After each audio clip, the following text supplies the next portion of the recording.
父さんは好きですが、暑い時は好きで、父のさんと兄さんも暑いのがあまり好きじゃありません。ケさんとハリーさんは汗が出るのであまり好きじゃありません。キさんはラオスの天気が大好きです。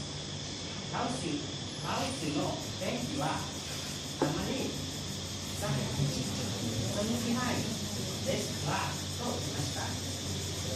しかし、大体日本人はラオスの天気でいません。大体日本人は日本の天気の方が